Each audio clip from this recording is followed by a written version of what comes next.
بالله من شرور أنفسنا ومن سيئات أعمالنا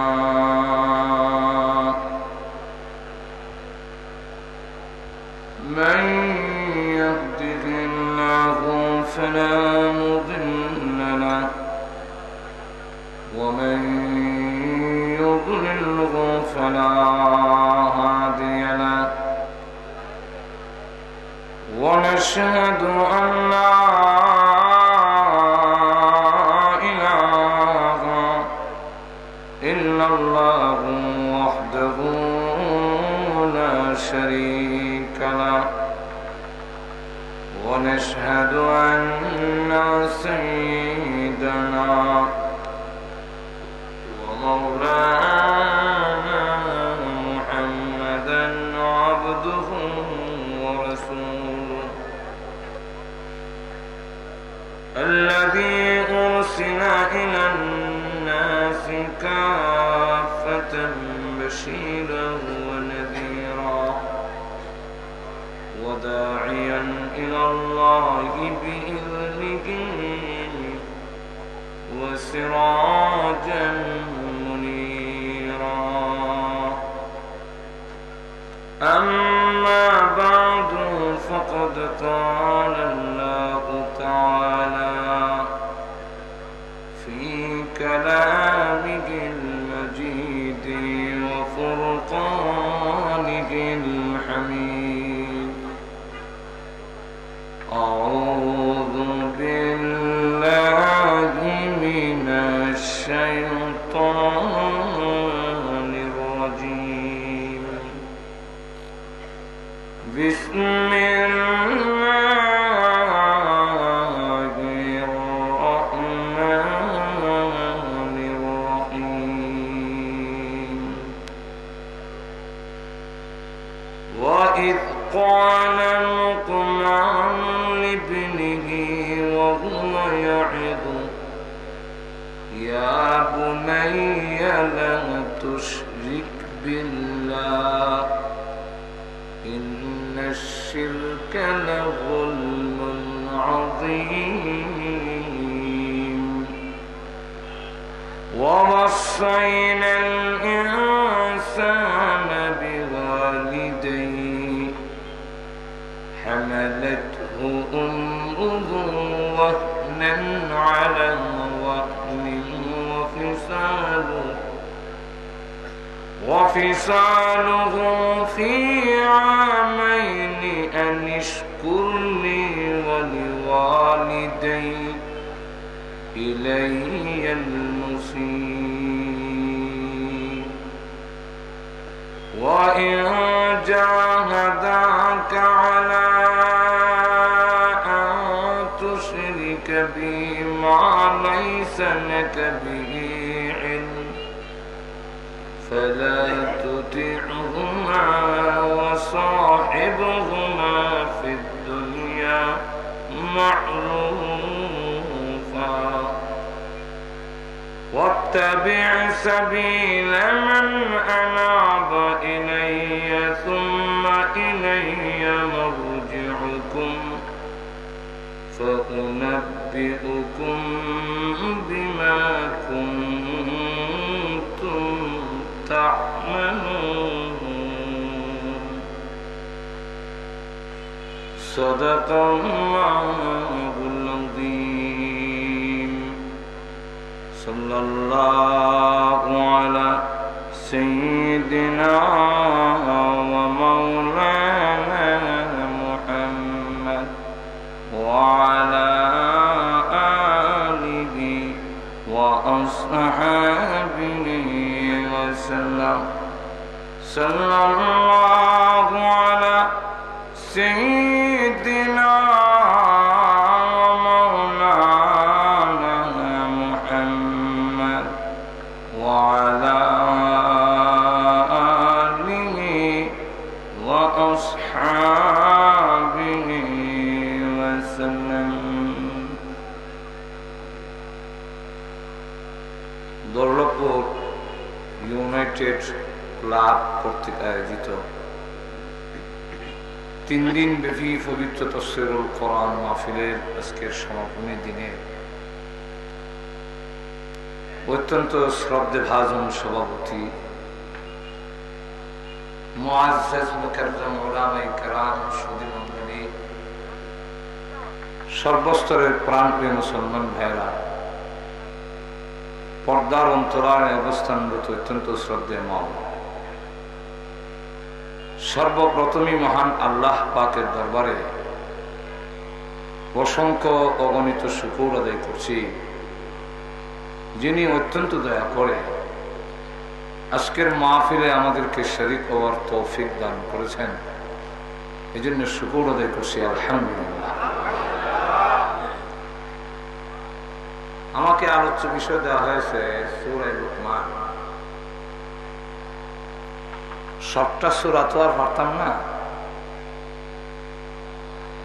এই জন্যে আমি আপনাদের সামনে সূরা লুকমানের 13 নম্বর আয়াত কারিমা থেকে তেলাওয়াত করেছি,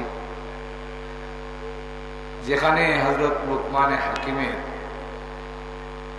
অত্যন্ত গুরুত্বপূর্ণ নসিহত, যে নসিহত গুলো ওনার সন্তানকে লক্ষ্য করে বলছিলেন, যে নসিহতের মাধ্যমে তার ছেলে ভ্রান্ত পথে চলে গিয়েছিল, কিন্তু নসিহতের মাধ্যমে ছেলে আবার সঠিক পথে এসেছে। যে নসিহত গুলো এত গুরুত্বপূর্ণ, যার ফলে মহান আল্লাহ পাকের কালামের জায়গা হয়ে গেছে। আমাদের দেশের কোন জ্ঞানী গুণী, কোন বিজ্ঞজন, তার কোন বক্তব্য যদি লন্ডন ওয়াক্সফোর্ডে জায়গা হয়ে যায়, তখন আমরা গর্বের সাথে বলি আমাদের বেটা কেমন জ্ঞানী রাখো।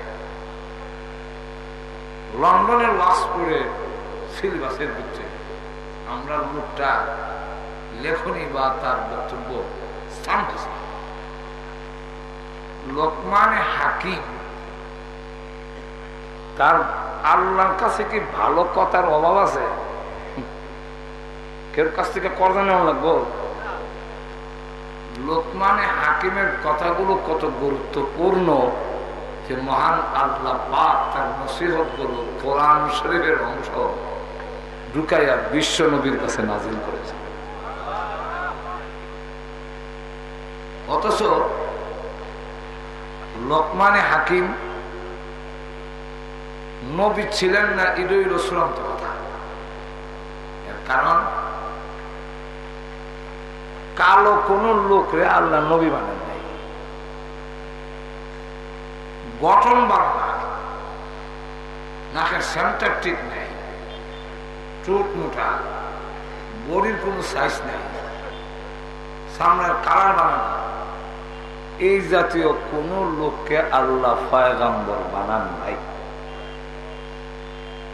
সমস্ত নবীরা ছিলেন সুন্দর, যেমন তার চামড়ার কালা সুন্দর, সুন্দর বলতে একটা চামড়ার কালা সুন্দর, বডি বানানো। লোকমানে যতজন পয়গম্বর আল্লাহ দুনিয়াতে পাঠিয়েছেন, সব পয়গম্বররা চামড়ার কালারও আকর্ষণীয় এবং মাথার থেকে পা পর্যন্ত গঠনটাও খুব সুন্দর ছিল।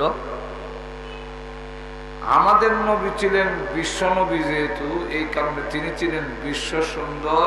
ওনার যেমন চামড়ার কালার আকর্ষণীয়, ঠিক তার বডিও আকর্ষণীয়। মাথার থেকে পা পর্যন্ত আল্লাহর নবীর শরীরে দোষ দেখাবার মতো কোন কাফের দোষ খুঁজে পেয়ে যাবে। লোকমান হাকিমকে জিজ্ঞাসা করলেন, উনি নবী ছিলেন না।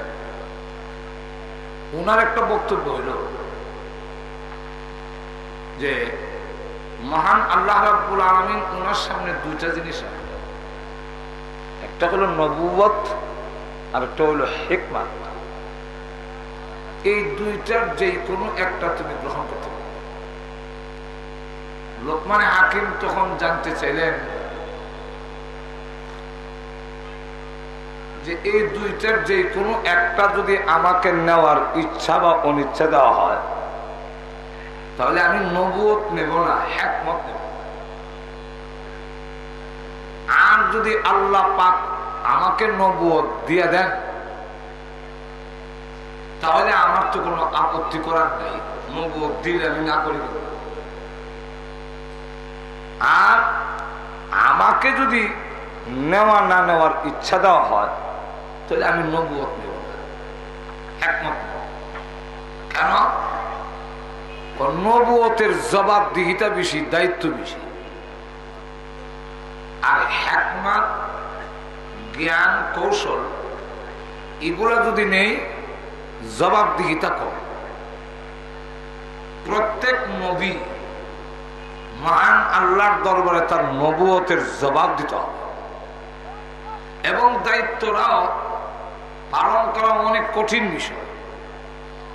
নবীদের উপরে যেই নির্যাতন আসছে, এই নির্যাতনের বেলায় ওনারা যেভাবে অটল অচল হয়ে দাঁড়াইছেন, যদি আমাদের উপরে এই নির্যাতন আসে তাহলে কঠিন কালেও কখনো আমরা এই নির্যাতনের মোকাবেলা টিকে থাকা সম্ভব না।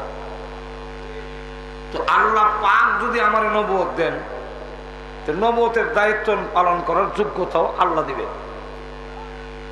আর যদি নবুয়তের দায়িত্ব আমি ছায়া নেই, তাহলে দায়িত্ব পালন করার কোন সহযোগিতা আল্লাহর থাকবে না, আমার নিজস্ব ক্ষমতায় চালাই দিতে হবে। ঘুমাই গেছেন না কেউ? কোন দায়িত্ব, এই জন্য ইসলামের বিধান হইল কোন দায়িত্ব ছায়া নিও না। কোন দায়িত্ব যদি তুমি চেয়ে নাও, নিজেকে যোগ্য মনে করো, তাহলে তোমার যোগ্যতা এই দায়িত্ব পালন করতে হবে। আর যদি জনগণের পক্ষ থেকে দায়িত্ব চাপাইয়া দেওয়া হয় আর দায়িত্ব নেয়, তাহলে তার কাছে সেই যোগ্যতা না থাকলেও আল্লাহর পক্ষ থেকে সাহায্য থাকবে দায়িত্ব চালায় নেওয়ার। আমাদের দেশের মেম্বার, চেয়ারম্যান, এমপি, মন্ত্রীরা ব্যর্থ হয় কেন? এরা সব যোগ্যতা দায়িত্ব চায় না। আর বুঝাইতে চায় যে যদি কোন যোগ্য লোক আল্লাহর আসমানের নিচে জমিনের উপরে থাকে, আমি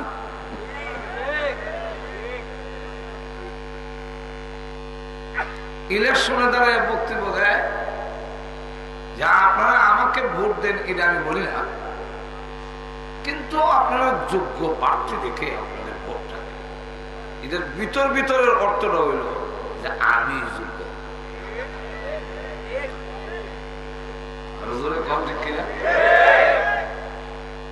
এই কারণে দায়িত্ব যে হ্যাঁ, দায়িত্ব সঠিকভাবে তার যোগ্যতা দিয়ে চালাই যেতে পারে না।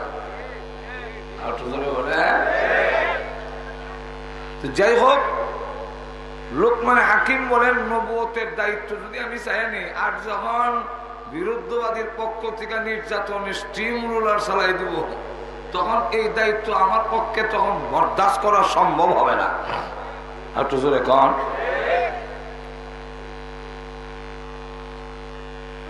আল্লামা জালালউদ্দিন সুয়ুতী রহমাতুল্লাহ আলাইহি ওনার কিতাবে নূরুস সুদূর ফি আহওয়ালিল কবুর, এই কিতাবের মধ্যে লেখেন যে ঈসা আলাইহিস সালামকে ওই যুগের লোকেরা বলল যে কবর থেকে কোন পুরান মুর্দা উঠটা যদি বলে আপনি নবী, এর অর্থ হইল পুরান কোন মুর্দা কবর থেকে উঠতো না আর আমরাও মারা লাগতো না। তো ঈসা আলাইহিস সালাম এক পুরান গুরুস্থান একটা কবর মধ্যে বললেন কুম বিইজনিল্লাহ, আল্লাহর হুকুম উঠেন। তো আল্লাহ কবরের মাটি সরাই দিয়েছেন, উনি উঠলেন। ঈসা আলাইহিস সালাম জিজ্ঞাসা করেন মান আনতা ওয়া মা ইসমুকা, আপনার নাম কি এবং আপনার পরিচয় কি? উনি তখন বলেন আমার নাম হলো আনা সাম, আমার পুরো পরিচয় হলো আনা সাম ইবনে নূহ। আমার বাবা নূহ আলাইহিস সালাম তিনিও পয়গম্বর ছিলেন, আর আমি সাম, আমিও আল্লাহর পয়গম্বর ছিলাম। তো ঈসা আলাইহিস সালাম বলেন তাহলে তো বাড়া লোক উঠছে কবর থেকে। তিনি বলতেছেন এবার বলেন আমি আল্লাহর পয়গম্বর কিনা? সাম আলাইহিস সালাম বলেন, আমি পয়গম্বর হয়ে সাক্ষী দিতেছি আল্লাহর শ্রেষ্ঠ যে কয়েকজন পয়গম্বর আছে এর মধ্যে আপনি একজন। ঈসা আলাইহিস সালাম বলেন, আমি দুইটা প্রশ্ন আপনাকে করব। কি প্রশ্ন? একটা হলো আপনার অর্ধেক চুল সাদা আর অর্ধেক কালো কেন? চুল সাদা হওয়ার বিধান আসছে ইব্রাহিম নবীর থেকে। এর আগ পর্যন্ত মানুষ ৫,০০০ বছর যদি বাঁচত চুল সাদা হইত। সর্বপ্রথম চুল সাদা হয়েছে ইব্রাহিম নবী। উনি বলেন, আল্লাহ আমার চুল যে সাদা হয়ে গেল, আল্লাহ বলেন যে তোমার ইজ্জত, যে তোমার সম্মান। আল্লাহ চুল সাদা হইলে কি ইজ্জত বাড়ে? মানে হ্যাঁ, হতে আরো বাড়াই দাও। চুলদারি সাদা হইলে দুনিয়া তো ইজ্জত বাড়ে, আর চুলদারি সাদা হইলে কবরও ইজ্জত বাড়ে।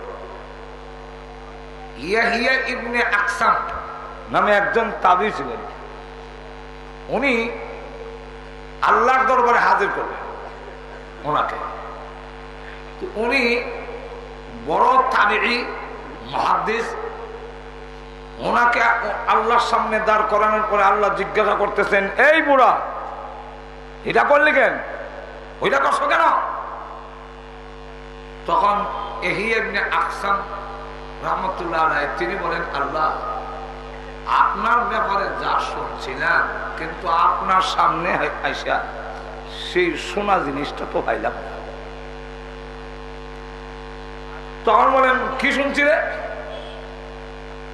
তখন ইয়াহিয়া ইবনে আকসাম বলেন, আমি সনদ সহ বলেন, হাদ্দাসানি আব্দুর রাজ্জাক, হাদ্দাসানি আন মামার, হাদ্দাসানি আন জুহরি, عن زهري عن عروة بن الزبير عن عائشة رضي الله عنها أن رسول الله صلى الله عليه وسلم এইভাবে সনদ বয়ান করে কয় যে আমি হাদিস বয়ান করছেন আব্দুর রাজ্জাক, উনি বয়ান করছেন মামারের কাছ থেকে, মামার বয়ান করছেন জুহরির কাছ থেকে, জুহরি বর্ণনা দিয়েছেন উরওয়াতা ইবনে জুবাইরের কাছ থেকে, উরওয়া ইবনে জুবাইর বয়ান করছেন আম্মাজান আয়েশার কাছ থেকে, আম্মাজান আয়েশা বয়ান করছেন রাসূলের কাছ থেকে, রাসূল বয়ান করছেন জিবরাইলের কাছ থেকে।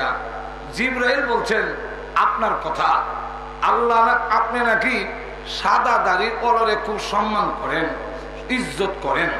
এই সমস্যা আপনার কাছে আমি বসলাম, কিন্তু আজকে দেখে আপনি যেইভাবে আমার দমক শুরু করছেন আমি সাদা দাড়িওয়ালারে, তো আপনার সম্বন্ধে যা হাদিসের মাধ্যমে শুনছিলাম তা তো পাইলাম না।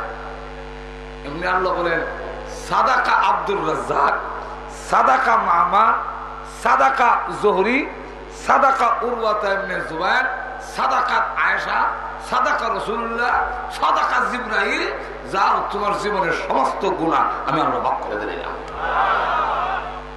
তো সাদা দাড়িওয়ালা যদি হয়, আল্লাহ রাব্বুল আলামিন তার আল্লাহর কাছে ইজ্জত বেড়ে যায়, সাদা দাড়িওয়ালার সম্মান বেড়ে যায়। ইব্রাহিম আলাইহিস সালাম বলেন, দাড়ি সাদা হলে, চুল সাদা হলে যদি ইজ্জত বাড়ে তাহলে আরো বাড়াইয়া দাও, কিন্তু আমরা ইজ্জত বাড়ানোটা গ্রহণ করতে রাজি হই না।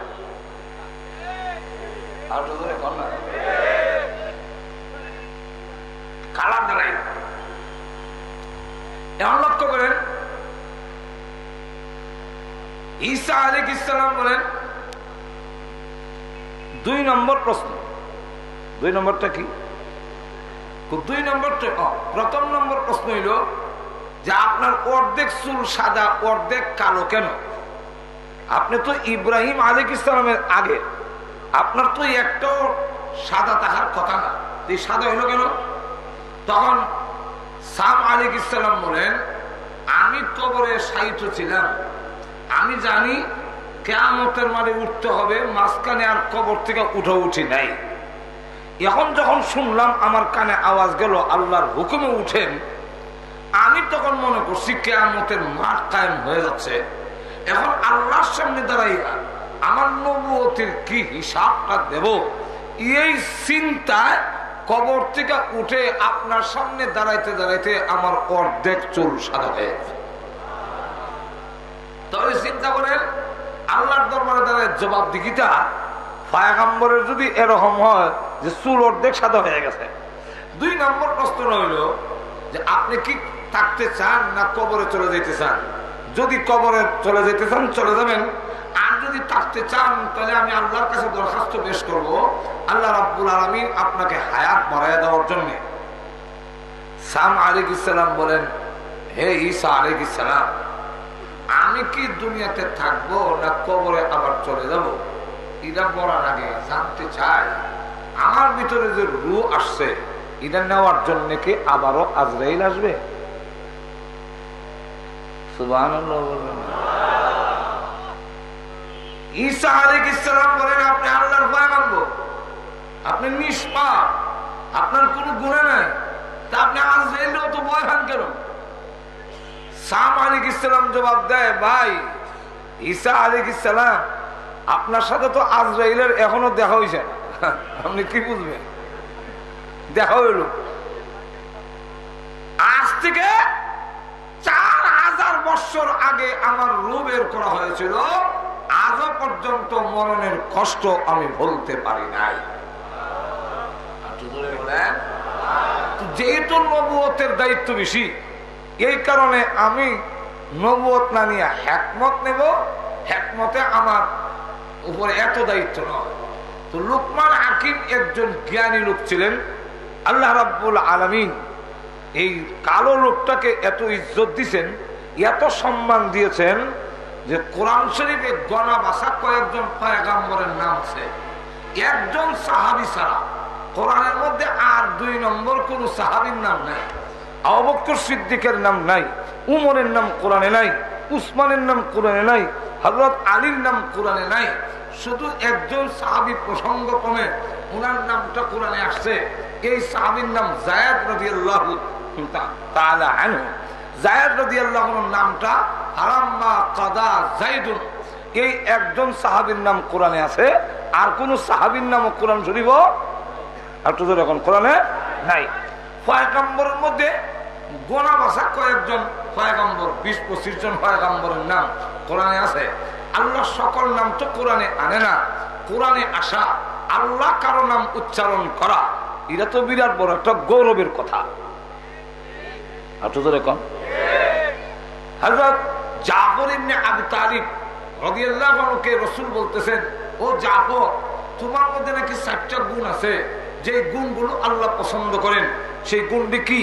হযরত জাফর রাদিয়াল্লাহু আনহু বলেন, ওগো আল্লাহর নবী, আমার ভিতরে যে গুণগুলো আছে এই গুণ তো আমি জানি, আপনি জানলেন কি করে? রাসূল বলেন, তোমার গুণগুলো মহান আল্লাহ পাক আমাকে জানাই দিয়েছেন। আল্লাহ বলছেন তোমার 4টা গুণ আছে। হযরত জাফর রাদিয়াল্লাহু আনহু বলেন, আমার যে 4টা গুণের কথা আল্লাহ বললেন, আমার 4টা গুণ আছে ভালো, যেটা আল্লাহ পছন্দ করেন, তো আল্লাহকে আমার নামটা বলছেন।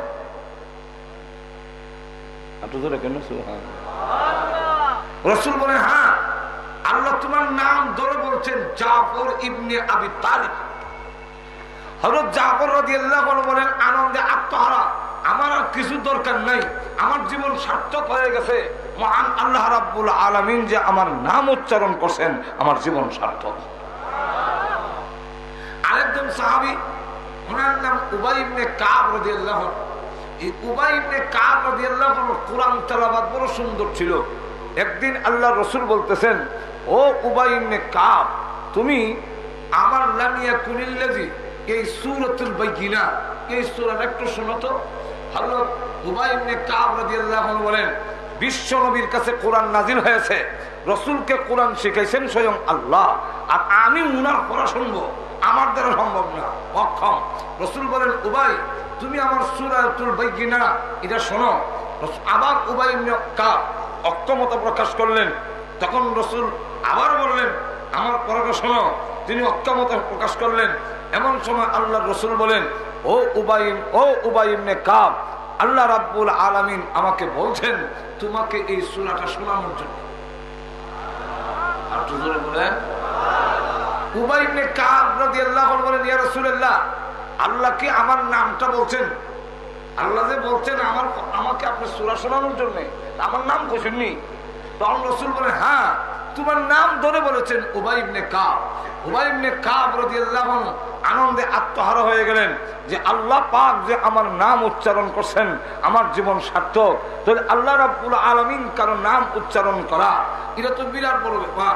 তো পয়গম্বর ছাড়া একজন পয়গম্বর নয়, অথচ সূরার মধ্যে সূরার নামকরণ করছে সূরা লুকমান। আবার শুধু নামকরণই না, সূরার নামই সূরাতুল লুকমান। এখানে শেষ না, ডাইরেক্ট কোরআন শরীফের আয়াতের ভিতরে ওয়াইল ক্বালা লুকমান, ওয়াইল ক্বালা লুকমান, এই লুকমান নামটা আল্লাহ রাব্বুল আলামিন কোরআনের ভিতরে ঢুকাইছেন।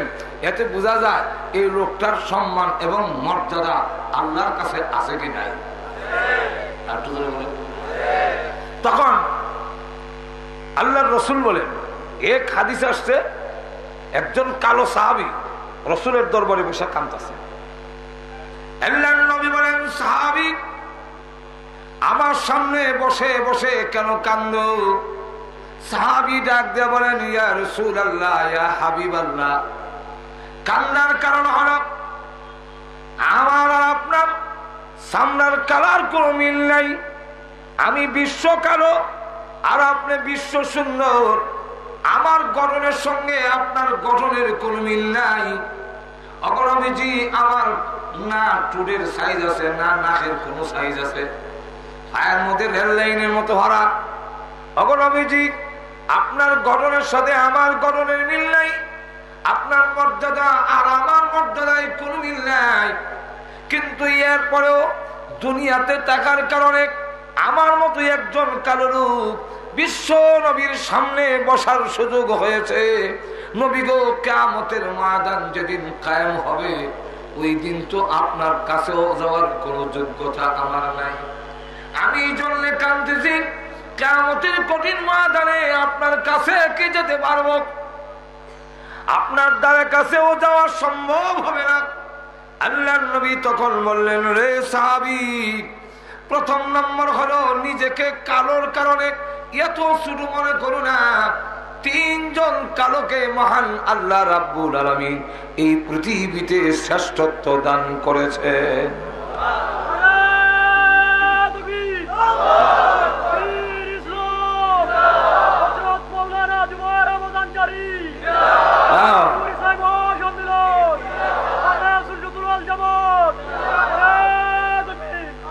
বসে জুসের সমত হমাইছি ঠিক আগে তো সব জুস উঠতেই বরফর না তো এখন ঠিক না। জুস আয়ল কারো কারেন্ট কিছু আইল না শরীরে, এখন ঠিক না। যা অহন সময় আসে না তো একটু গুতা দিয়ে দিছে। ও সাহাবী, প্রথম নম্বর হলো নিজেকে কালো। এই কারণে তো শুনে মনে করো না এখন যারা আমরা কালো আছি, কালার একটা দলিল। নিজেকে কালো এই কারণে তুমি অত শুনে মনে করো না। তিনজন কালোকে আল্লাহ পৃথিবীর মধ্যে শ্রেষ্ঠত্ব দান করেছেন। এক কালো, এক হাদিসে তিনজন, আরেক হাদিসে উল্লেখ করেছেন চারজন। তিনজন যে হাদিসে উল্লেখ করেছেন, এই তিনজনের একজনের নাম রাসূল বলেন লুকমান হাকিম। অত্যন্ত কালো ছিলেন, খাটো ছিল এবং নাক সেবা, ঠোঁট মোড়া, পায়ের মধ্যে রেল লাইনের মতো হারা। তিনি গুলাম ছিলেন, বকরির রাখাল ছিলেন। এখন লক্ষ্য করে দেখেন, এই রাখাল অবস্থায় আর এত সম্মান, এত মর্যাদা এই লুকমানে হাকিম হলো। যদিও কালো, যদিও খাটো, যদিও বিশ্রী, কিন্তু মহান আল্লাহ রাব্বুল আলামিন পৃথিবীর মধ্যে লুকমানে হাকিমকে এত শ্রেষ্ঠত্ব দান করেছেন, যার বক্তব্য, যার নসিহত মহান আল্লাহ পাক তার কোরআনের মধ্যে উল্লেখ করে দিয়েছেন। দুই নম্বরে একজন কালো, ওনার নাম বিলাল রাদিয়াল্লাহু আনহু, যাকে মক্কার লোকেরা কালা কাউয়া বলে আখ্যায়িত। কাবা করে যখন আযান দিছে আল্লাহু আকবার, আল্লাহু আকবার, এমনি কাফের দূরে বয়ে বইয়া। আর যারা নতুন মুসলমান হয়েছে এরাও খালি কাফের না, নতুন নতুন মুসলমান যে হয়েছে হেরো বয়ে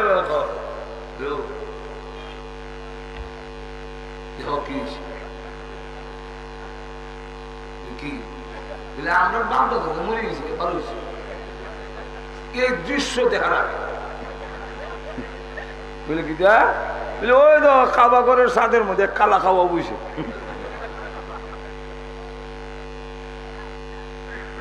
রসুল বলেন ও বিলাল তোমাকে কালো কাউয়া বলে তোমার নাকের সেন্টার ঠিক নেই হাসি নিগ্রো আর লন্ডন আমেরিকার লোকে জামে খান এরা নাকের সেন্টার ঠিক নেই টুটমুড়া বারাক ওবামার গোষ্ঠীরে দেখলে তো দিনের বেলা লাইট দিয়ে দেওয়া লাগে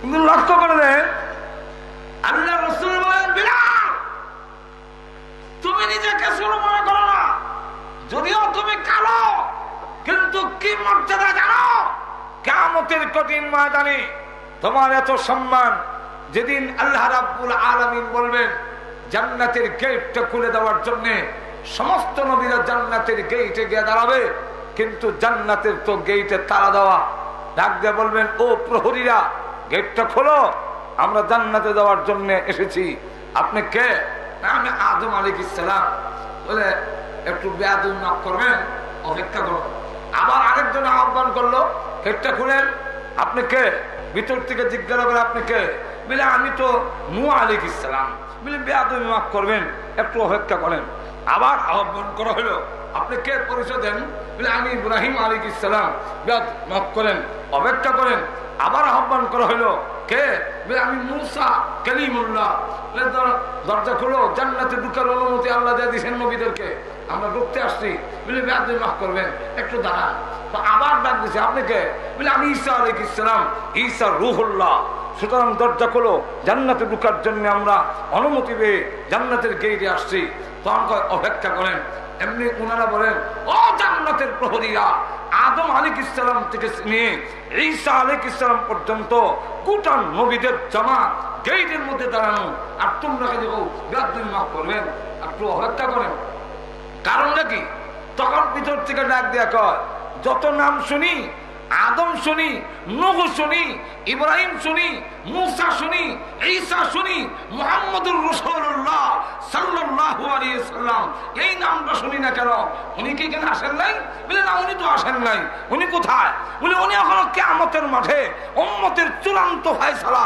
কি হইছে না হইছে সেটা না শোনা পর্যন্ত উনি জান্নাতের দিকে পা বাড়াবে না উনি এখন আসবেন না উনি উম্মতের চিন্তায় আছে আর আমরা এই উম্মতই হই তখন ডাক দিয়া কয় তাহলে গেট খোলার অধিকার আমাদের নাই তালা বাইরে দিয়া কোথায় চাবি দাও বলে চাবি ওনার হাতে আর জোরে বলেন না আরো জোরে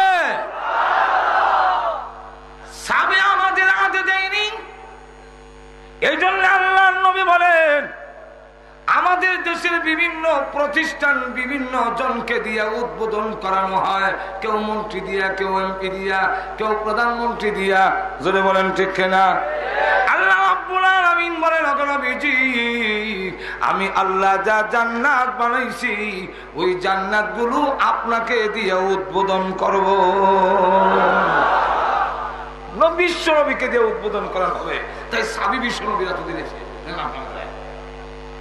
এখন ওই নবী গেট না খুললে তো গেট খোলা হবে না তখন সকল নবীরা আল্লাহ জান্নাতের অনুমতি দিচ্ছেন আমরাও জান্নাতের গেটে আসলাম কিন্তু জান্নাতের চাবি তো বিশ্ব নবীর হাতে আর উনি তো আসতেছে না উনি উম্মতের চূড়ান্ত ফয়সালা না শুনিয়া জান্নাতের দিকে আসবে না তাহলে এখন কি করা আল্লাহ রাব্বুল আলামিন তখন বলবেন হে ফেরেশতারা জান্নাত থেকে একটা সবুজ রঙের উটনি নিয়ে যাও যে উটনিটা হবে জবরদস্ত ইয়াকুত পাথরের তৈরি তার পা গুলা আরো আসতে করুন মহিলারা শুনলে মহিলারা আপনারা আওয়াজ নিয়ে নেব ইয়াকুত জবরদস্ত পাথরের তৈরি তার পা কালারটা হলো সবুজ উটনি আমার নবীর জন্য নিয়ে যাও আর গিয়া বলো আমার নবী উঠনে উঠার জন্য জান্নাতের গেটটা খুলে দেওয়ার জন্য সব নবীরা দাঁড়ায় আছেন বিশ্ব নবীর কাছে যখন গিয়ে বলবে উঠানতে হুজুর উঠেন, জান্নাতে নিয়ে যাবো।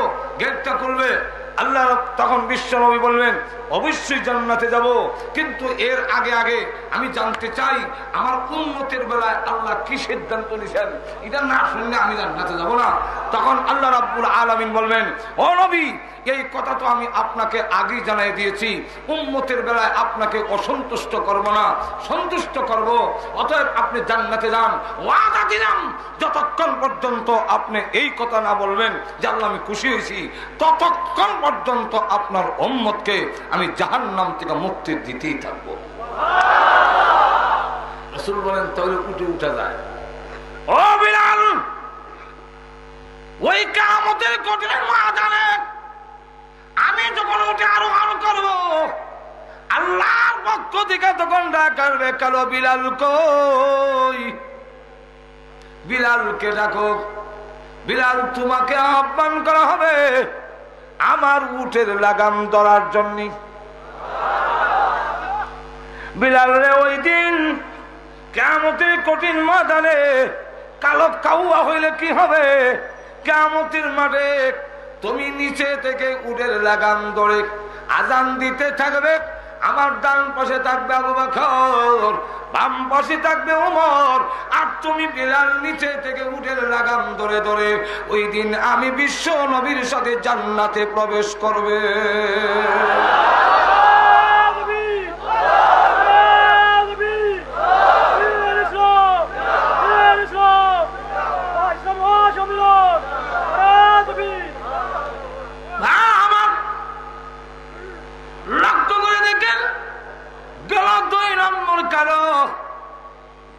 বিলাল কালা হলো দাম আসেনি, আর তো ধরে বলেন দাম আসেনি। 3 নম্বর কালো উমর রাদিয়াল্লাহু আনহুর আযাবকৃত গোলাম, যার নাম মাহজা রাদিয়াল্লাহু আনহু, যিনি নাকি যুদ্ধের ময়দানে যিনি প্রথম শাহাদাত বরণ করেছেন। কাফেরদের নির্যাতনের বেলায় প্রথম যিনি শহীদ হয়েছেন একজন মহিলা, তার নাম সুমাইয়া। আর যুদ্ধের ময়দানে বদরের যুদ্ধ হলো প্রথম যুদ্ধ, ওই যুদ্ধে যেই কালো লোকটা শাহাদাত বরণ করেছে সেই লোকটার নাম মাহজা রাদিয়াল্লাহু আনহু, যিনি ছিলেন উমরের আজাদ করা গোলাম। উনি হাফসি, উনি দেখা যায় নাকি সেন্টার ঠিক নাই, উনি ইন্তেকালের পরে শহীদ যখন হয়ে গেলেন বদরের যুদ্ধে, আল্লাহ বলেন সাহাবীরা রে, আমার মা যা ওই ব্যক্তি যে কিয়ামতের ময়দানে পরকালে আল্লাহ রাব্বুল আলামিনের জান্নাতের মধ্য দরজা থেকে তার নাম ধরে জান্নাতে ঢোকার জন্য আহ্বান করা হবে। লক্ষ্য করে দেখেন এই 3 কারণ। আর হাদিসে যে 60 জন কইছে আরেকজন বাড়াই দিল, বাড়াইতাম নি। তিনি ছিলেন আব্রাহার বাদশা নাজ্জাশী হিব্রু কালা। এই 4 জন ছিলেন কালো। এই লুকমান হাকিম কালোর মধ্যে একজন। একদিন তিনি বক্তৃতা দিতেছেন, আর হাজার হাজার লোকগুলো মনোযোগ দিয়ে ওয়াজ শোনা। এটাও যদি বক্তা মনে হয়, আমরা দেশের অনেক বক্তা আল্লাহ রহমতে উঠতে সারলে মনে করছে না জানি কি তৈরি, ঠিক না? কিন্তু এই কথা বোঝা দরকার যে লোকজন আমার কথা শুনে, এটা আমার নিজস্ব কোনো কৃতিত্ব নয়, আমার কোনো বাহাদুরি নয়, বরং মহান আল্লাহ এটা আমার দিছেন নিয়ামত যে মানুষ আমার কথা শুনে। আর একটু জোরে বলেন। লোকমান হাকিমের কথা শোনার জন্য, সার গর্ব আলোচনা শোনার জন্য ফতুয়ার কাজ তিনি করেন। দাউদ আলাইহিস সালাম যুগে ফতুয়ার কাজ করতেন লোকমান হাকিম। এখন সমস্ত ফতুয়া তিনি দিতেন ইসলামের বিধিবিধানের ফতুয়া। সেই লোকমান হাকিম তিনি কথা বলতেছেন আর হাজার হাজার লোকেরা শুনতেছে। মাঝখান থেকে একটা লোক দাঁড়ায় গেল, দাঁড়ায় বলেন আমি না বলেও পারছি না, আর কইতেও সাহস পাই না। কি বলো? অনুমতি দিলে বলো। বলেন আমি জানতে চাই, আমি একজন রাখা, বকরি রাখালি। তো আমি বকরি রাখালি করার সময় মাঠে একটা লোক আমার সাথে বকরি রাখালি করতো, ঠিক দেখতে আহমের মতো, আপনার মতোই এমন খারাপরা, তাকে সেন্টার ঠিক নেই। তো আমার সাথে যে লোকমান ছিল, সেই লোকমান ছিল একজন বকরির রাখা। আর আজকে সবচেয়ে মর্যাদার আসনে যিনি বসা, কারণ একজন আলেম, একজন হক্কানি আলেম, তার একজন বড় প্রেসিডেন্টের চাইতে অনেক গুণ বেশি। কারণ রাজা বাদশার কাছে সব মোকাবিকি না, সেরকম ঠিক না, কিন্তু একজন আলেমের কাছে গোটা জাতি মোকাবিকি।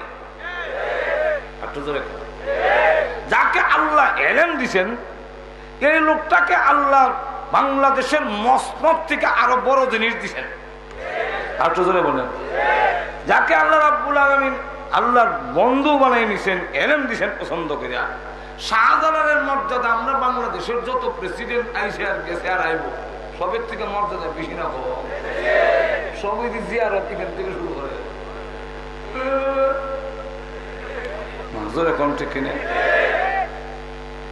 একজন আলেমের মোকাবিকি সব, যেভাবে পানির মোকাবিকি সব, পানিকের মোকাবিকি না, পানির কাছে যাওয়া লাগে, টিউবওয়েলের কাছে যাওয়া লাগে, ঠিক আলেমকে যে এলেম দিছেন আল্লাহ, ঈদের মোকাবিকি সব, এলেম ছাড়া চলবে না, যেরকম ঠিক কিনা। এই জন্য সত্যিকার আলেম যারা, তারা কিন্তু আসলে কোনো মসনদের পাগল না, এমপি হওয়ার পাগল না, মন্ত্রী হওয়ার কোনো অত আগ্রহ নাই, কারণ সবচেয়ে বড় সম্পদ তার কাছে দেওয়া, যেরকম ঠিক কিনা। তাহলে মোল্লারা মাঝে মাঝে ভালো লাগে, আর এই যে মিছিল টিছিল করে এগুলো ওদের কিতাব বোধ দিনে বেলা দেখে তুই। আচ্ছা, আপনারই চিন্তা করেন, 90 বছরের লোক আমর্ষব হিসাবে উনি একটা করলে আর কেমন তাই না, যেরকম ঠিক কিনা। এই পরিস্থিতিতে বেড়ার মন্ত্রী অনেক আর কৃষকটা রইল, আর কিতা রইল বেড়ার খবর অনেক টাইম, যেরকম ঠিক কিনা। আসলে আলিমুল আমা মন্ত্রী হওয়ার জন্য নয়, কিন্তু আলিমুল আমার এলেমের দায়িত্ব হইল, যদি তার দেশে সে অবস্থান করে, সেখানে যদি কেউ আল্লাহকে কটাক্ষ করে, রসুলকে কটাক্ষ করে, তখন সিংহের মতো গর্জে উঠতে হবে, এটা তার দায়িত্ব। আর তো ধরে বলেন, এর জন্য যদি মার খেতে হয়, নির্যাতন ভোগ করতে হয়, এর ইতিহাস অনেক লম্বা, ওইদিকে আমি যাবো না। তখন দেখা গেছে বহু জালেমের ব্যবসাঘাত খেয়েছে, বহু আলেমের জেলের কারার ভিতরে বলে রাখছে। ইমাম আহমদ ইবনে হাম্বলকে হাজার হাজার লোকের সামনে জালেম বাদশা এক একটা ব্যবসাঘাতের কারণে রক্ত ছিটে 30 আগ পর্যন্ত ছিটে যেত। মুহাম্মদ ইবনে সিরিন রাহমাতুল্লাহ আলাইহি বলেন, ইমাম আহমদ ইবনে হাম্বলকে জালেম বাদশা যে ব্যবসাঘাত করা হয়েছে, আমার মনে হয় কোন হাতির উপরে এই ব্যাট দিলে হাতির করে ফেলে যেত। কিন্তু আহমদ ইবনে হাম্বল বলেন, এত নির্যাতনের পরেও তিনি বলতেছেন তাবুক মারতে পারো, যেই মাসআলা ফতোয়া দিয়েছি সেটাই সঠিক, এই ফতোয়ার জন্য যদি আমার মরতে হয় মরতে প্রস্তুত আছি, 1000 বার মরতে রাজি আছি, কিন্তু ইসলাম থেকে 1 ইঞ্চি পিছপা হব না। ইমাম আবু হানিফা রাহমাতুল্লাহ আলাইহিকে জেলের ভিতরে শহীদ করা হলো। ইমাম আবু হানিফা রাহমাতুল্লাহ আলাইহি সহ আগে যত বুজুর্গানে বড় বড় উলামায়ে কেরাম নির্যাতন ভোগ করেছেন, এটা তো স্বাভাবিক। তো এত বড় মসনদের আসনে বসে আছেন লোকেরা, আপনার কথা শুনে। আমার সাথে লোকটা ছিল বকরির রাখা। এখন আপনার কেমনে কইতাম, আপনি হিবেডা ঘুমাই গেছেন কেন? আমার কাছে লাগে, আমার সাথে যে বেড়া আছে এই বেড়ার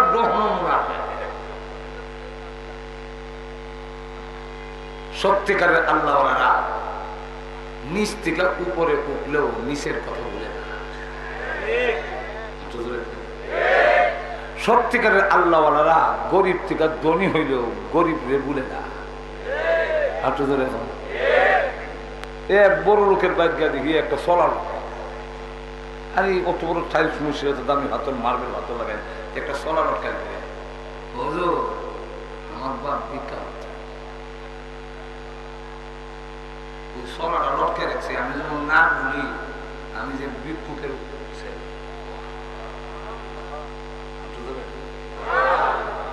আর আমাদের দেশে অনেক লোক আছে গরিব থেকে দনিয়ে গেলে যদি আপনারা গিয়া বলেন যে ভাইজান আল্লাহ তো আপনারা অনেক ইজ্জত দিছে, সম্মান দিছে, ধন দিছে, তো রায়পুর মাদ্রাসার মোতামিম সাহেব গেল গিয়া হইল কিছু সান্দার লেগে আসলাম, একসময় তো আপনার আল্লাহ গাঢ় দৌড়ে বাইর করে দিল, আমার ইজ্জত নষ্ট করেছেন, আমরা বাপ দাদা সহ্য করছি আমল থেকে জমিদার তালুকদার জোরে কোন থেকে না হাওলাদার তরফদার দাঁড় দূর লাগাই বইতে জোরে কোন পিছর কথা স্বীকার করতে চায় না, আর নিচের কথা যখন স্বীকার করে না তখন আল্লাহর শুকরিয়াও ভুলে যায়।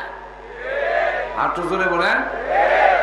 আর সত্যিকারের লোক যারা তারা পিছনের কথা ইয়াদ করে এতে একটুকু কুণ্ঠতা বোধ করে না।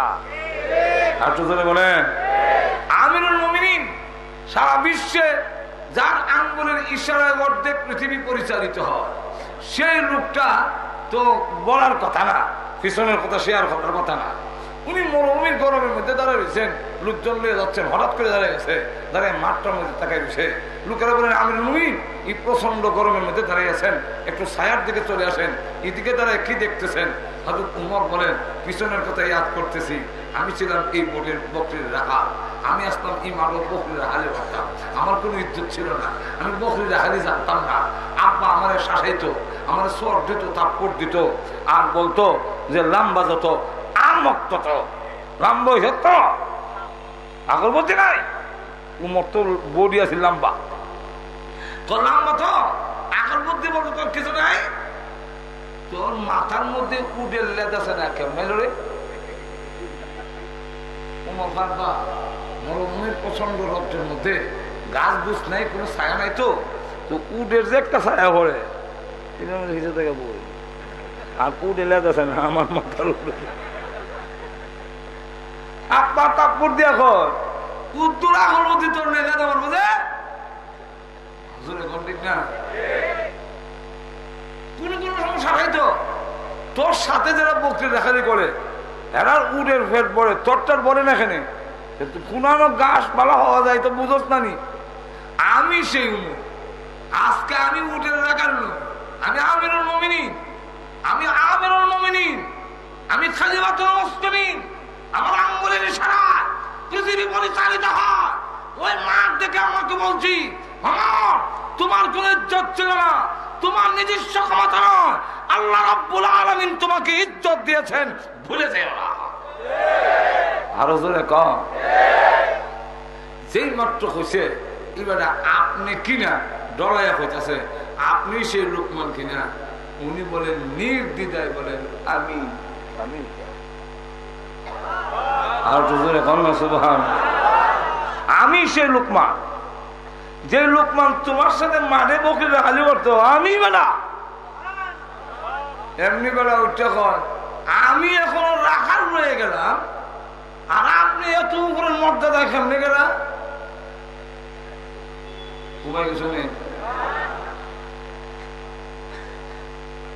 হযরত লোকমান বলেন, লোকমান হাকিম উনি বলেন তুমি কি আমার মতো দুনিয়া এবং আখিরাতে সম্মানী হতে চাও?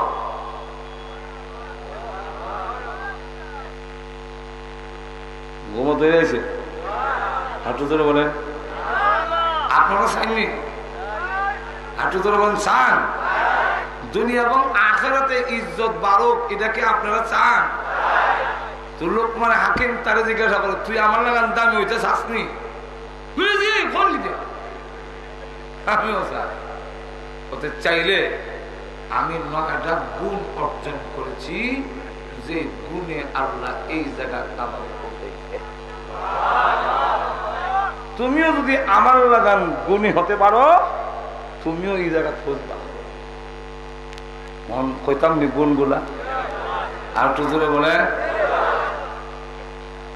যদি দুনিয়া এবং আখিরাতে নিজের ইজ্জত বাড়াইতে চাও, 1 নম্বর গুণ অর্জন করো, দৃষ্টি নিচের দিকে রাখবে, খালি বেডটেন্টের দিকে টেলিভিশনের দিকে যাইব না। আর একটু জোরে বলে। মৌলবী সাবু যদি চোখ তেরা হইয়া রাস্তাটা যায় দেখে তো দূর থেকে মানুষে কয় এটা 2 নম্বর মোল্লা।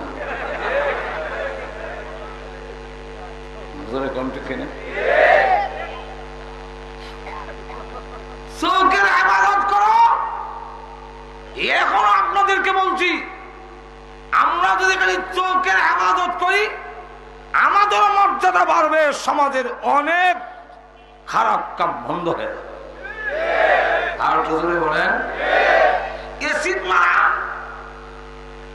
দর্শন, ইপটিজিং সবটি হইতেছে সত্যি। কমে গেছেন বুঝলে সামনে এসিড মারা হইল কেন?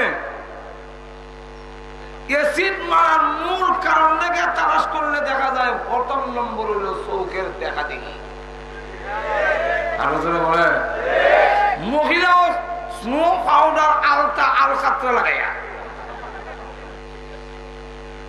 হে শর্টকাট পোশাক পরা টাইট পিট অত টাইট পোশাক উদ্দেশ্য রেখে যা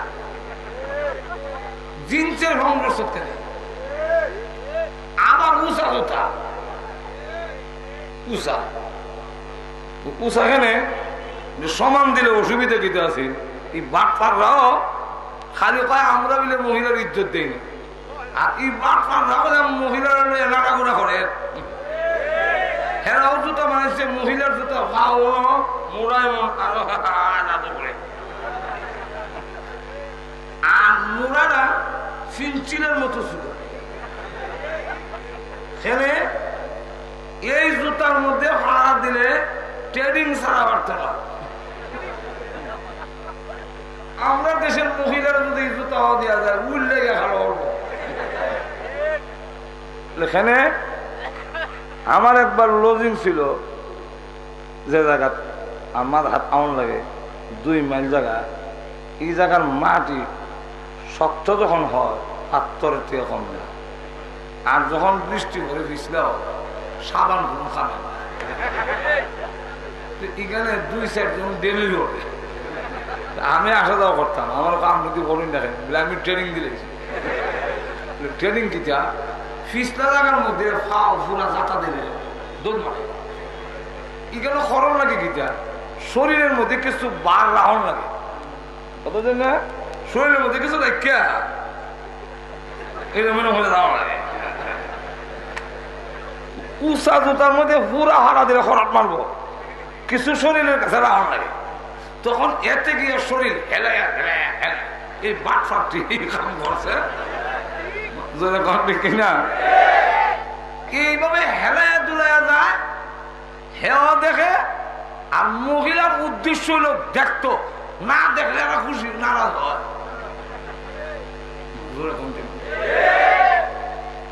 লন্ডন হয়ে গেলাম, এক এমপির সেক্রেটারি মহিলা আমার লয়ে গেছে কাগজ, আমি তো আরেকদিকে আমার যে বেটা লয়ে গেছে এবার ছায়া মারতুন যে অপমান মনে করবো আমার দিকে চাউই না, চাইলে মিলে সম্মান, না চাইলে অপমান। কেমন মাথা নষ্ট হয়েছে। আমার বাসার পাশে আর বাসার মধ্যে মহিলা খান্নাইত আছে, তো আমি আমার বড় যে গেলাম এই ধরনের মহিলা মেয়েটা খান্দে কেন? তো খান্দার কারণ হইল মার্কেটও গেছিল, ঈদের মার্কেটও খুব সাজিয়ে বুঝিয়া মানুষ ঈদের মার্কেট তো রোজাদের খামে ব্যস্ত, তো সাইবার তো আর টাইম পাইছে না মানুষ। তো এই মহিলার এই মেয়েটা গলায় খান্দা কর অত দামে দামি আমি চট করতে দিলাম একটা লোক যদি আমার দিকে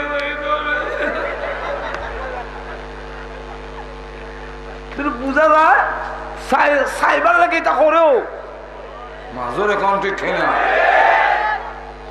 আপনিও চাইলে নিলেও চাইল প্রথম কলাম চাওয়া চাওয়ি দেখা যদি না হইতো জীবনে এই জীবন দেখা যদি না হইতো জীবনে এসিড মারা, আর একটু ধরে বলেন দেখা যদি না হইতো ধর্ষণ পর্যন্ত কেন নইলে, আর একটু ধরে বলেন করলে দেখা দেখি হয়েছে একজন আরেকদিকে চাইছে, চাওয়ার পরে চোখ তো ক্যামেরার চোখ ফ্লাশ মারে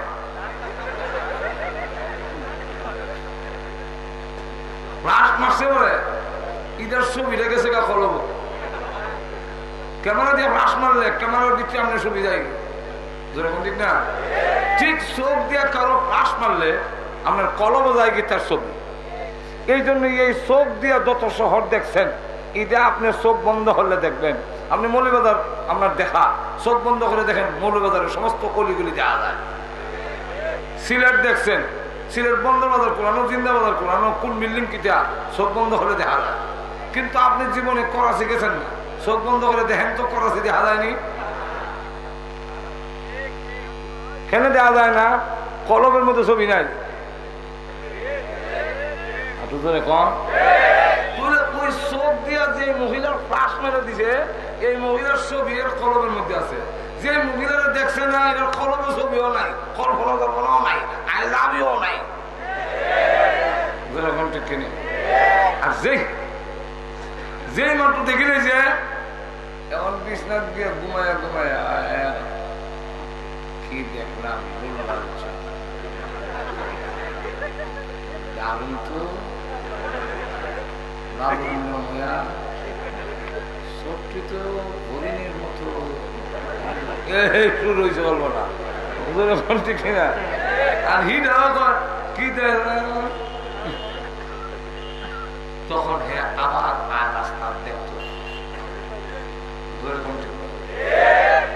এরপরে মহিলা রাস্তা দিয়া যায় আর হ্যাঁ কাছে উবাইয়া অন্য কিছু কয় না শুনে শোনা গান গায় প্রেম একবার এসেছিল আমারই দুয়ারে আমি তখন বাড়ি ছিলাম না তাই আইসি এখন রাস্তার না এরপরে হিট আরো ভালো লাগে হিট আবার একটা দিল এরপরে লাভ ইউ গেল লাভ ইউ থেকে এখন আস্তে আস্তে রমনা হারকে গেল এরপরে হোটেল রেস্টুরেন্ট আন্ডারগ্রাউন্ডে চাইনিজ প্যান্ট করে ঢুকলো ঢুকা সানাচুর খাইলো সানাচুর খাইয়া একজন আরেকজনের সাম শুরু করে সাক্ষী রেখা কইল তুমি তো পৃথিবীর কেউ নেব না কইয়া পরে ইটালি লন্ডনের দামান পাইছে দিয়েছে বিয়া হেন আমার সাথে সাম শুরু সাক্ষী রেখে কি তোমার ছিলে দিকে শুধু লন্ডন ভাইয়া যা তুইও নাই আমিও না এ সিট আছে তুই তাহলে এসিড মারাটা কিন্তু চোখ থেকে শুরু হয়েছে আরো জোরে দর্শন হয় কেন চোখ দিয়ে না দেখলে দর্শন হওয়ার কথা না মাজরে কণ্ঠে খেনা তুমি এক নম্বর হইল দুনিয়াতে যদি তোমার ইজ্জত বাড়াইতে হয় আর আল্লাহর কাছেও ইজ্জত বাড়াও চোখ দিয়া দেখলে জিনার গুনাহ হয় আল্লাহর রাসূল বলেন বুখারীর হাদিস জিনাল আইনে আন নজরু জিনা চোখ দিয়া কোন মহিলা দেখলে এটা জিনার গুনাহ হয় যখন কের গুনাহ হয় তো আপনার চোখ দিয়া জিনার গুনাহ করবেন তাহলে বলেন তো দেখি এই জিনার গুনাহ থেকে আপনার যখন হবে আল্লাহর কাছে আপনার মর্যাদা বাড়বে না কমবে আর একটু ধরে বলেন এই একটা বিষয়ের উপরে ভিত্তি করে নিম্নের দিকে রাখো আল্লাহ কোরআনে আয়াত নাযিল হয়েছে কুল্লিল মুমিনিনা ইয়াগুদ্দু মিন আবসারিহিম তোমার দৃষ্টি নিচের দিকে রাখো পুরুষকে বলছেন নিচের দিকে রাখো নারীকে বলছেন কোন প্রয়োজনে যদি ঘর থেকে বের হও তোমার নজর কিন্তু নিচের দিকে রাখো আর একজনে যেমন না দেখে দেখায়ও না তুমিও চাইও না পুরুষকে কইছে তুইও চাইছ না বেটা কিয়ামত যাইব বিচ্ছেদা বুদ্ধি জানি কিন্তু সহ্য করিস আর বুঝলে হন না আপনারা এরকম হয় কিনা আমি জানি না তাহলে আপনি সুস্থ না তাড়াতাড়ি হাসপাতাল ঘরে বের করেন কোন পুরুষ যদি বলে যে নারী দেখলে আমার ওইদিকে মন যায় না তাই দরবিশি করতে চায় ফিরাকে যাই করতে চায় আসলে এটার নাম দরবিশি নয় যে পুরুষের নাকি নারী দেখলে মন যায় না তাহলে মন্ত্রী হোক মূল্য হোক পিসাবও যদি হয় আর বলে আমার যায় না তাহলে বুঝতে হবে এটা পাটপাট যায় স্বীকার করে না আর নাহলে এটা অসুস্থ এটা সুস্থ না এটা হাসপাতালে পড়তে পারো এটার পুরুষত্ব নাই লক্ষ্য করে দেখে অসুবিধা হইতেছে না আরো জোরে বলেন এমন লক্ষ্য করে দেখেন আপনার পাশে দিয়া যায় আপনার পাশে দিয়ে যাচ্ছে স্নো পাউডার আলতার খাতরা লাগাইয়া উষা জোতা কিনা আপনার তো নিচের দিকে ছেড়ে দিচ্ছেন আরেক বড় এটা কেউ সবির আলী টাউন দেবেন এবার আবার এইবার বছরও আমার নিয়ত নাই টাউনের জন্য টাউন দিকে আসলে টাউনও যাবেন এটা জিজ্ঞাসা উদ্দেশ্য না উদ্দেশ্য হলো সবির আলীর মাছের ভাড়া দেখিলে মন শান্তি থাকে না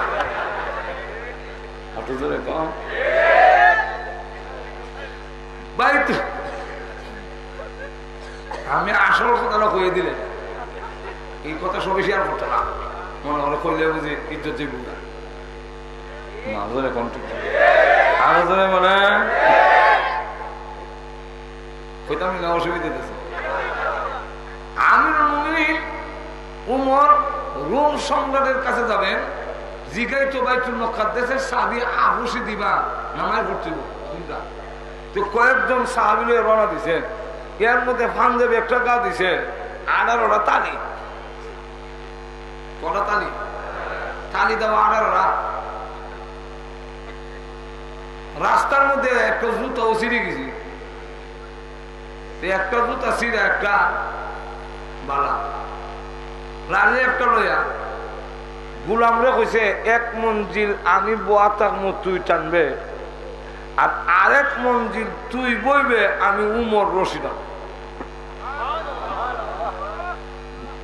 গুলামে হয় এটা কেন আমি আমিরুল মুমিনিন ওই বেটা ফদেন না আমি আমিরুল মুমিনিন কিন্তু ইসলামে আমিরুল মুমিনিন আর গুলামের কোনো পার্থক্য নেই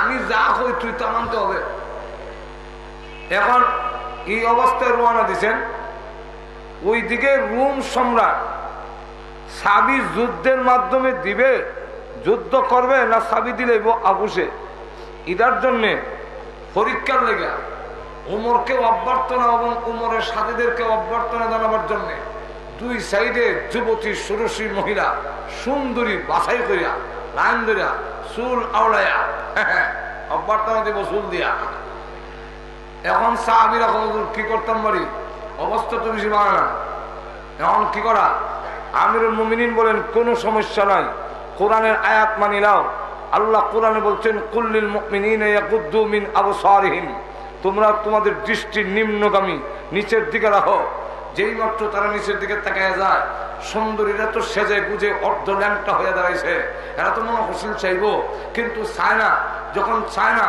তখন ওই অতিক্রম করতেছে মহিলারা ডাক দিয়ে বলে এই যুবকরা তোমরা এইভাবে আমাদেরকে অবজ্ঞা করে চলে যাচ্ছ বোঝা যায় তোমাদের কাছে আমাদের কোনো মূল্যায়ন নাই আরব দেশের যুবকরা তো ছিল বর্বর অসভ্য যে তোমরা ইমন কেমনি হইলে তখন সাহাবীরা নিচের দিকে তাকিয়ে জবাব দেয় আল্লাহর কোরআনের একটি আয়াতে আমাদের চরিত্রের পরিবর্তন ঘটাইছে তুমি যেমন অর্ধল্যাংটা হয়ে আকর্ষণ করতেছ আমারও ভিতরে কিন্তু এই আকর্ষণ আছে শান্ত আছে তোমার দিকে চাইতাম কিন্তু আমরা আল্লাহর কোরআনের আয়াত অমান্য করিয়া চোখ তুললে তোমাদের দিকে তাকাবো না তখন মহিলারা ডাক দিয়ে বলে হে মুসলমান যুবকেরা যে কোরআনের একটি আয়াতে তোমাদের চরিত্রের এত সুন্দর পরিবর্তন ঘটাইছে সেই আল্লাহর কসম দিয়ে বলি যেই আল্লাহর কোরআনে তোমাদের চরিত্রের পরিবর্তন ঘটাইছে সেই আল্লাহর কসম দিয়ে বলি আমরা কালিমা ভরায়া যাও আমরাও তোমরা দল যাই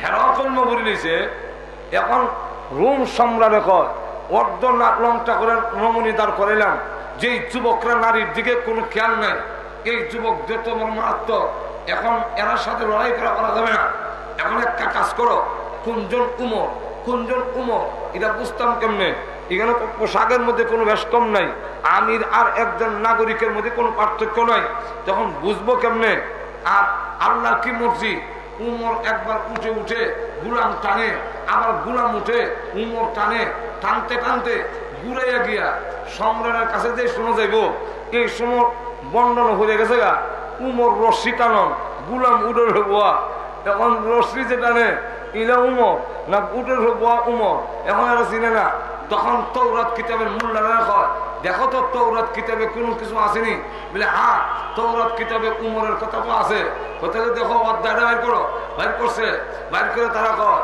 উমর যিনি হবেন নবীর সাহাবী তার আদর্শ হবে গোলামকে উঠে বসাইয়া তিনি নিজে রশ্মি টানবেন এমনি তারা কয় ওই যে বড় রশ্মি টানে এইবারে উমর তখন রোম সম্রাট কয় যে জাতির গোলাম আর আমিরের পার্থক্য নাই, আমির হইয়া গোলামের রশ্মি টানে, যে যুবকদের চোখের এত এত হওয়ার দিয়েও পরিবর্তন করা যায় না, এই জাতির সাথে লড়াই করে পারা সম্ভব নয়। তখন বিনা যুদ্ধে বাইতুল মুকাদ্দাসের চাবি উমরের হাতে হস্তান্তর করে দিল। লোকমান হাকিম বলেন, এই বেলা বকরি রাখাল, তুই আমার লাগান সম্মানে হইতে চাসনি, বুঝেছে? এক নম্বরের চোখ নিচের দিকে রাখিস, দাম বাড়বো। একটা গেল, বাকিটা ব্যাখ্যা দিয়ে হইতে গেলে আর তো ফেরত হইতে পারতাম না, হইতাম নি না। অসুবিধা হইতেছে, অসুবিধা হইতেছে।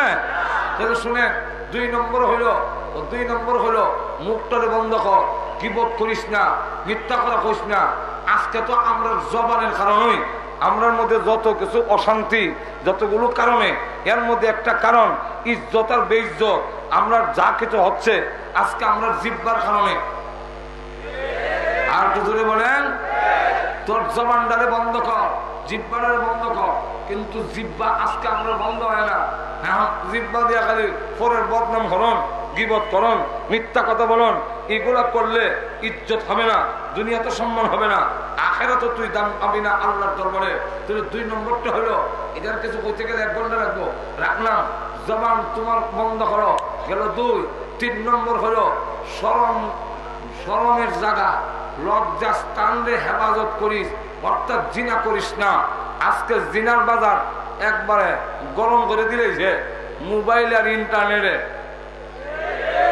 আর তো জোরে বলেন, মোবাইল আর ইন্টারনেটে এমন করছে। মোবাইলে আমার একজন সিটাগাং যেত, তার শ্বশুর বাড়ি সিটাগাং ব্রাহ্মণবাড়ি। তাই আমি কইলাম ব্রাহ্মণবাড়ির থেকে সিটাগাং গিয়ে বিয়া করছে, এর ভিতর বউ হয়েছিল না।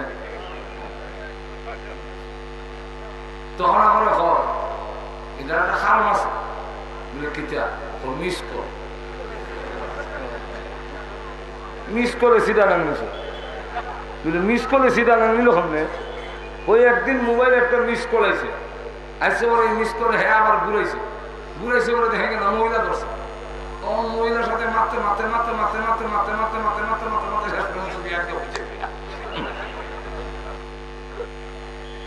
আজকে জিনার থেকে যদি আসো ও যুবক, তোমার অবশ্যই মর্যাদা বাড়বে দুনিয়াতে এবং আখিরাতে। আর তো জোরে বলে কয়টা গেল? আর তো জোরে এখন কয়টা? 3টা। 4 নম্বরটা হইল সব সময় সত্য কথায় অটল থাকবে, সত্য বলছি বলছে। আর তো জোরে কন, আমরা অনেক সময় সত্য কথা বললেও আবার বিভিন্ন সুযোগ সুবিধা, হুমকি দমকি বা সুযোগ সুবিধা দিলে জায়গা থেকে লড়ি যাই। আর তো বলেন, হকের উপরে প্রতিষ্ঠিত থাকবে। যদি হকের উপরে থাকতে পারো, জেনে রাখো সারা দুনিয়া যদি একদিকে যায় তোমার প্রথম মন্দ সন্দ বলবে, কিন্তু সত্যের উপরে যদি থাকো, আজ হোক কার হোক, তোমার বিজয়ী হবে হবে, তোমার সম্মান হবে। কটা গেল? আর তো জোরে কর। 5 নম্বর। 5 নম্বর হইল হালাল রুজি যদি কম হয় তার উপরে সন্তুষ্ট থাকো, হারাম খাওয়ার চেষ্টা করো না। আর তো জোরে বলে, বলে আমি তো বেতন ভাই 5,000 টাকা, কোনো ঈদে তুই কষ্ট করে চলে যাও, ই ঘুষ মুস খাইবা, দুর্নীতি করবা, বেইজ্জত তোমার কপালও আছে। আর তো জোরে বলে, যারা দুর্নীতি করে, যারা এই সমস্ত চুরি ডাকাতি করে, যারা নাকি অবৈধ পদে সুদ খায়, ঘুষ খায়, এরা কিন্তু সমাজের মধ্যে আসলে কোনো মূল্যায়ন থাকে না।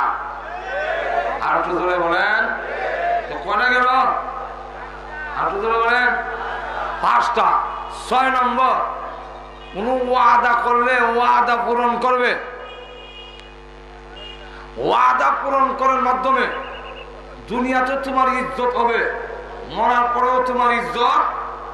আপনাদের এখন যারা ওয়াদা দিয়া ওয়াদা পূরণ করে না, দুনিয়াতেও এদের ইজ্জত থাকে না, দুনিয়াতেও সম্মান থাকে না। জোরে কোন ঠিক কিনা?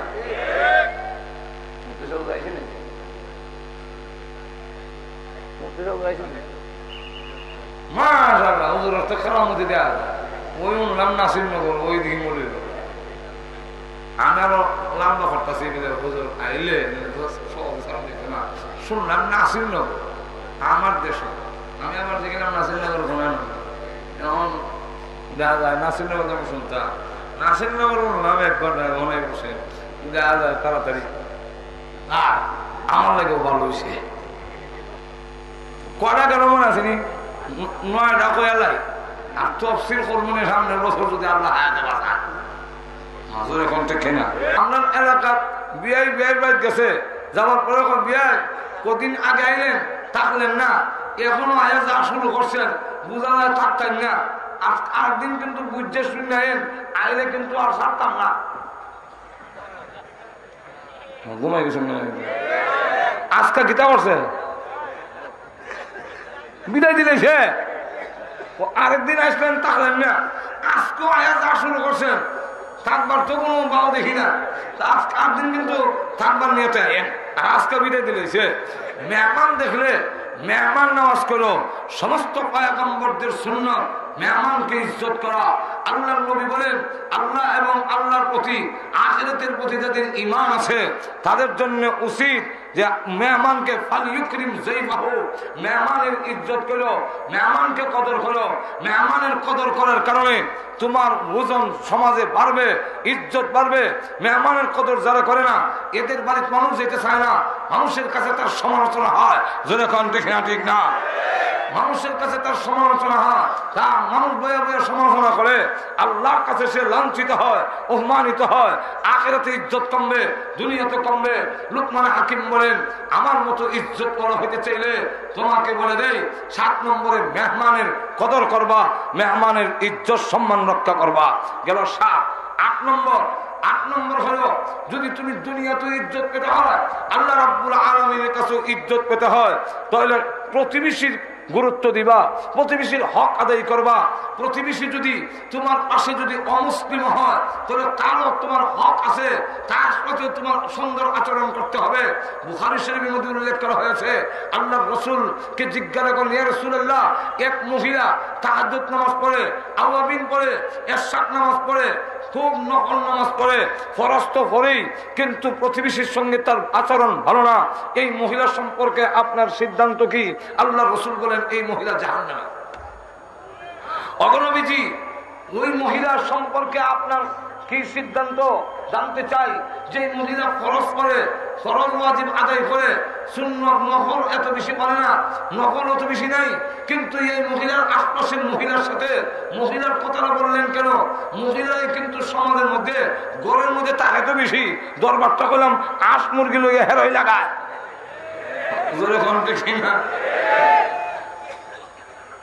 মহিলা তাহাজ্জুদ পড়ে না, আওয়াবিন পড়ে না, ইশরাক পড়ে না, কিন্তু তার এই মহিলা সম্পর্কে আপনার কি? আল্লাহর রাসূল বলেন এই মহিলা জান্নাতি। আর একটু জোরে বলেন। আল্লাহর রাসূল বলেছেন সংখ্যালঘু মুসলিম যদি তোমাদের পাশে থাকে তাহলে আমি তারাকে তোমাদের কাছে আমানত রেখে গেলাম।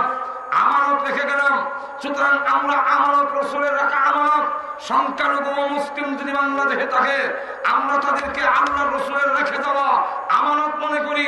এই জন্য কোন আলেম হিন্দুদের বাড়িতে আগুন লাগায় না, কোন আলেম হিন্দুদের জায়গা কখনো জবরদখল করে না, এর ইতিহাস নাই। কিন্তু লম্পটরাই হিন্দুদের জায়গা দখল করে, হিন্দুদের ইজ্জত নষ্ট করে, সংখ্যালঘুর বাড়িঘর জ্বালায়, আর জ্বালায়া এগুলা গুলা পানিতে মাছ শিকার করতে চায়। অথচ এই দেশের আমরা সম্প্রীতির ভারসাম্যতা ওলামায়ে কেরাম রক্ষা করেছেন। ভারতের 400 বছর পুরান মসজিদ বাবরি মসজিদ ধর্মনিরপেক্ষতার ধ্বজাধারী ভারত 700 বছরের পুরান মসজিদ বুঝাইয়া দিয়েছে, নিশ্চিহ্ন করে দিয়েছে।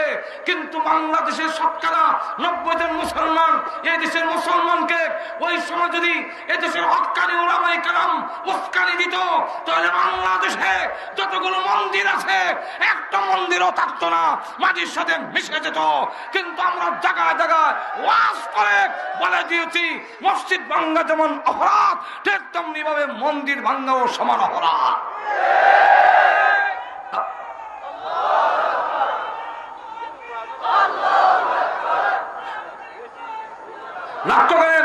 লক্ষ্য করেন ইসলাম ঘোষণা দিয়েছে প্রতিবেশী যদি তোমার অমুসলিম হয় তার সঙ্গে তোমার তার হক আদায় করতে হবে। তার হকটা কি পরিমাণ ব্যাখ্যা দেওয়ার টাইম নেই। গেল 8-9 নম্বর হলো যে অনর্থক কথা, অনর্থক কাজ থেকে তোমার নিজেকে রক্ষা করবে। অনর্থক কথা বলবে না, গপগোদের মধ্যে সমনষ্ট করে না, তাস খেলায় আড্ডা মাইরা।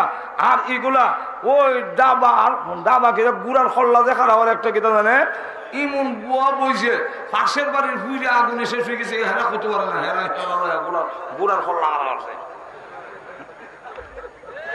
যেরকম ঠিক কিনা। এইগুলো 9 নম্বর। তো লুকমান হাকিম বলেন এইগুলো যদি হয় তাহলে তুমিও আমার মতো সম্মানী হবে। তাই লুকমান হাকিম উনি কি পরিমাণ আল্লাহর কাছে সম্মানিত যে আল্লাহ রাব্বুল আলামিন তার সন্তানকে যে নসিহতগুলো করেছিলেন গুরুত্বপূর্ণ, সেই নসিহতগুলো মহান আল্লাহ পাক কোরআনের ভিতরে জায়গা দিয়ে বিশ্ব নবীর কাছে লুকমানের নসিহতগুলো গোটা কিয়ামত পর্যন্ত উম্মতের জন্য আল্লাহ সবক হিসাবে পেশ করেছেন। ইনশাআল্লাহ যদি আবার কোনদিন সুযোগ পাই ইনশাআল্লাহ বলবো। এখন আমাদের সকলের শ্রদ্ধে ভাজন, আমাদের অত্যন্ত মহব্বতের শ্রদ্ধার বরুণা মুফতি শাহ হুজুর উনি এসেছেন। আল্লাহ হুজুরকে হায়াতে তৈয়্যিবা দান করুন। আল্লাহ হযরতকে আরো সুস্বাস্থ্যের সাথে আল্লাহ যেন হায়াতে তৈয়্যিবা তাবিরা সুস্থতা দান করেন। এই সমস্ত বুজুর্গানের দিন যতদিন থাকবে আমাদের উপরে রহমতের ছায়া, ততদিন আমরা নিরাপদ থাকবো। যেদিন উলামায়ে কেরামের ছায়া আমাদের মাথার উপর থেকে সরে যাবে, আমরা কিন্তু তখন ইহুদি খ্রিস্টান ফিতনার সয়লাবে পড়ে যাব, উস্তালাত্তি খাবো। আল্লাহ রাব্বুল আলামিন এদেশের হক্কানি উলামায়ে কেরাম বুজুর্গানের দিনের আল্লাহ যেন দীর্ঘ হায়াতে তৈয়্যিবা নেক হায়াত দান করেন। সকলে জোরে সোরে বলেন আমিন। ওয়া আখিরু দাওয়ানা আলহামদুলিল্লাহি রাব্বিল আলামিন। আসসালামু আলাইকুম ওয়া রাহমাতুল্লাহ।